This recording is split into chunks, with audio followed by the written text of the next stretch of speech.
اللہ تعالیٰ نے جو انسان پیدا کیے ہیں ان کے مزاج مختلف ہیں. ان میں کچھ لوگ ہوتے ہیں جو قوی ہوتے ہیں ارادے کے، جو فیصلہ کر لیا ڈٹ گئے. کچھ لوگوں میں وہ قوت ارادی اتنی مضبوط نہیں ہوتی، وہ ادھر ادھر سوچتے رہتے ہیں. کچھ لوگ جسمانی طور پر بہت توانا ہوتے ہیں، کچھ لوگ جسمانی طور پر پیدائشی طور پر کمزور ہوتے ہیں. تو اگر کوئی قوت ارادی کمزور رکھنے والا شخص ہے، وہ بھی تو اللہ کی تخلیق ہے، اللہ کا بندہ ہے. خطاؤں کا ظہور ہو جاتا ہے، توبہ کرتا ہے، پھر کچھ عرصے کے بعد پھر خطا کا ظہور ہو جاتا ہے، پھر توبہ کرتا ہے. تو ہم تو یہ سمجھیں گے کہ ایک حد کے بعد پھر اس کی توبہ قبول نہیں ہونی چاہیے. لیکن حدیث سنیے.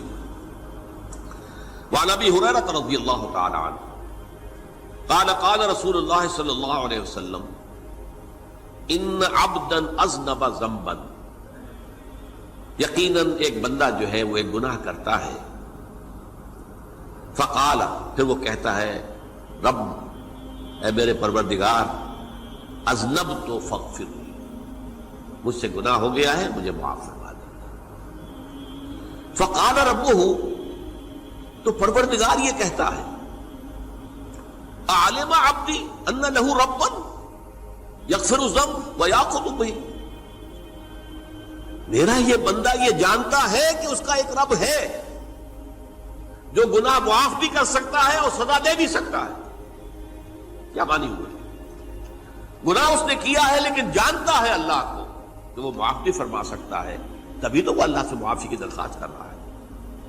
اس کے اس جاننے کی بنیاد پر، اس کے اس علم کی بنیاد پر، اس کے اس ایمان کی بنیاد پر فرمایا غفرت لعبدی، میں نے اپنے بندے کو معاف کر دیا. ثم مکث ما شاء اللہ، پھر وقت گزرا جتنا کہ اللہ نے چاہا.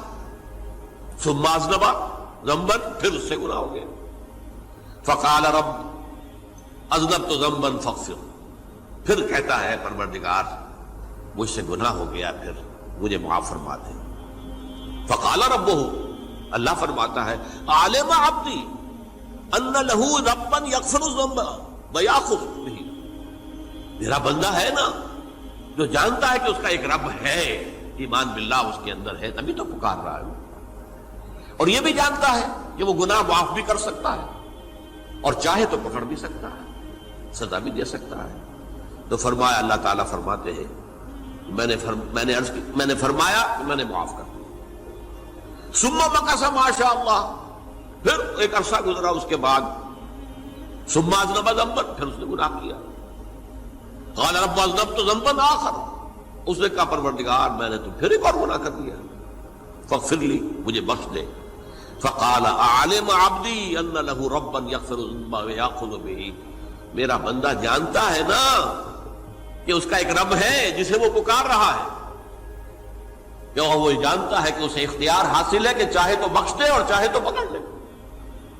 اس کے اس علم، اس ایمان کی بنیاد پر میں نے اسے معاف کر دیا.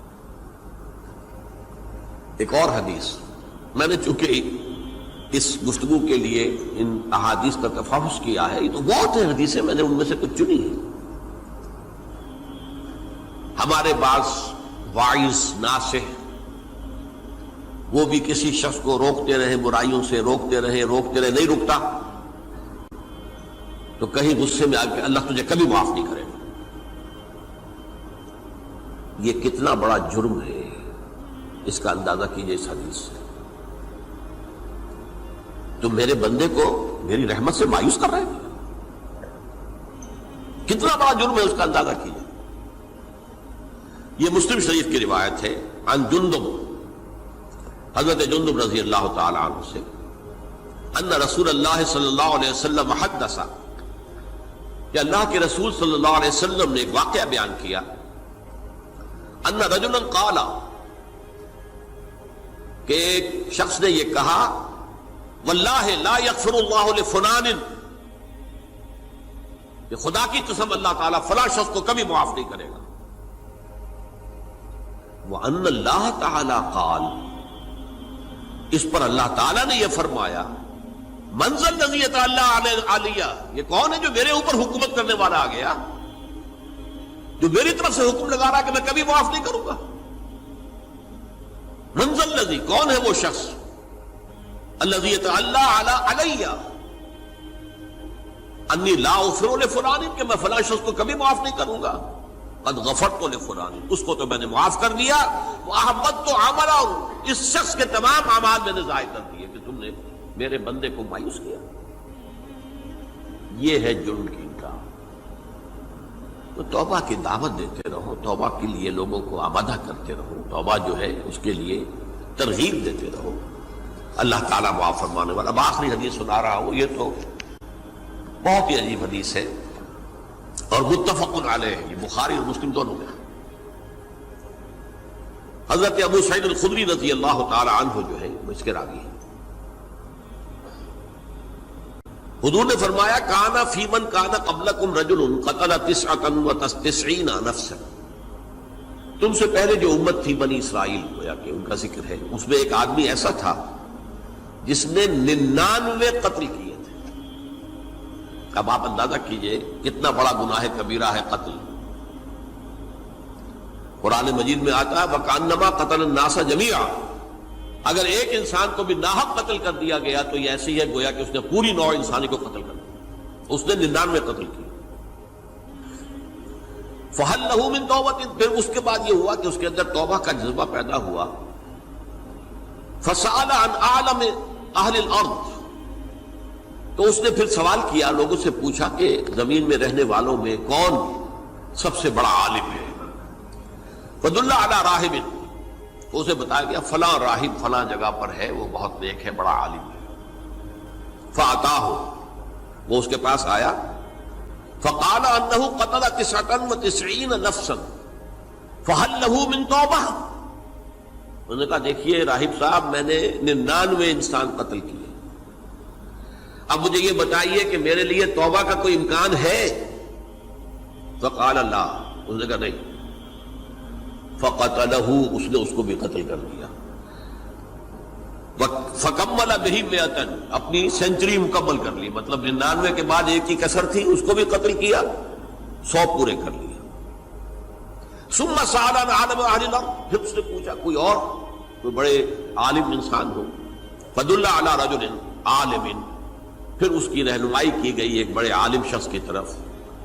فقال انه قتل 100 نفس، تو اس نے وہاں جا کر کہا کہ میں 100 انسان ہلاک کر چکا ہوں، قتل کر چکا ہوں۔ فهل له من توبہ، میرے لیے توبہ کا کوئی امکان ہے؟ فقال نعم، کہا کیوں نہیں، 100 قتل کیے تب بھی کیا ہے، توبہ کا راستہ دروازہ کھلا ہوا، ما لم یغرغر، جب تک کہ وہ گھنگرو نہیں بج رہا اس وقت تک تمہارے توبہ کا دروازہ کھلا ہوا ہے۔ فرمایا نعم، ومن یحول بینہ وبین التوبہ، تمہاری توبہ کے درمیان اور تمہارے درمیان کون حائل ہو سکتا ہے، توبہ کا دروازہ کھلا ہے۔ لیکن ساتھ ہی کہا انطلق الی ارض کذا و کذا، اب تم ایسے کرو جہاں تم رہتے ہو وہاں نہ جاؤ واپس، وہاں کا ماحول اچھا نہیں ہے، معاشرہ اچھا نہیں ہے، ہو سکتا ہے کہ تم توبہ پر قائم نہ رہ سکو، تم فلاں جگہ چلے جاؤ، وہاں اچھے لوگ آباد ہیں، ان میں جا کر رہو۔ فإن بها أناسا يعبدون اللہ تعالی، وہاں ایسے لوگ آباد ہیں جو اللہ کی بندگی کرتے ہیں۔ فاعبد اللہ معهم، تو تم ان کے ساتھ مل کر اللہ کی بندگی اور پرستش کرو۔ ولا ترجع الى ارضک، اپنی زمین کی طرف اپنے وطن میں واپس نہ جاؤ۔ فإنها ارض سوء، وہ بری جگہ ہے۔ فانطلقا، تو وہ چل پڑا، ہجرت کر رہا ہے، اس جگہ جا رہا ہے جہاں کا راہب نے بتایا تھا۔ حتی اذا نصف الطریق، جب آدھا راستہ اس نے پورا کر لیا، اتاہ الموت، موت آ گئی۔ فاختصمت فیہ ملائکۃ الرحمت و ملائکۃ العذاب، اب وہ جہنم کے فرشتے بھی آ گئے اس کی جان قبض کرنے کو، اور جنت کے بھی آ گئے۔ فقالت ملائکۃ الرحمہ، رحمت والے جو فرشتے ہیں جنت والے، انہوں نے کہا جا تائبا مقبلا بقلبہ للہ تعالی، یہ شخص توبہ کر کے اللہ تعالیٰ کی طرف ہجرت کر رہا تھا، اس لیے اس کی نیت کی بنیاد پر اب یہ جنتی ہے، لہذا اس کی روح ہم قبض کریں۔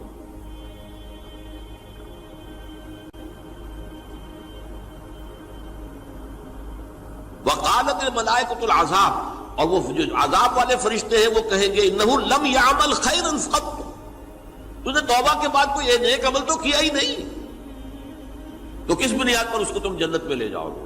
اس کو تو دوزخ میں جانا چاہیے۔ فاتاہ ملک فی صورت آدمی، تو ان کے پاس اللہ نے ایک اور فرشتے کو بھیج دیا آدمی انسانی شکل کے اندر، فجعلوہ بینہم، تو ان فرشتوں نے کہا بھائی ہمارا فیصلہ کرا دو، اس کی روح ہم لینا چاہتے ہیں یا ہم لینا چاہتے ہیں،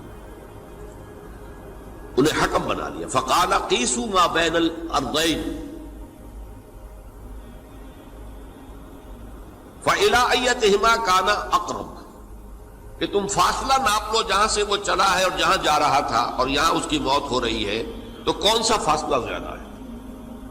جب ناپا گیا، بلکہ ایک حدیث میں آتا ہے کہ اس پر اللہ نے زمین کو جو ہے حکم دے دیا، ایک طرف والی زمین تو سکڑ جا، دوسری والی جو ہے تو پھیل جا، تاکہ وہ جو جا رہا تھا وہ زیادہ قریب ہو جائے بنسبت اس کے کہ جہاں سے وہ چلا تھا۔ تو اس فیصلے پر پھر جو فرشتے تھے، جو کہ رحمت کے فرشتے تھے، وہ اس بندے کو لے گئے جنت کے اندر۔ یہ ہے توبہ کی عظمت اور اس کی تاثیر۔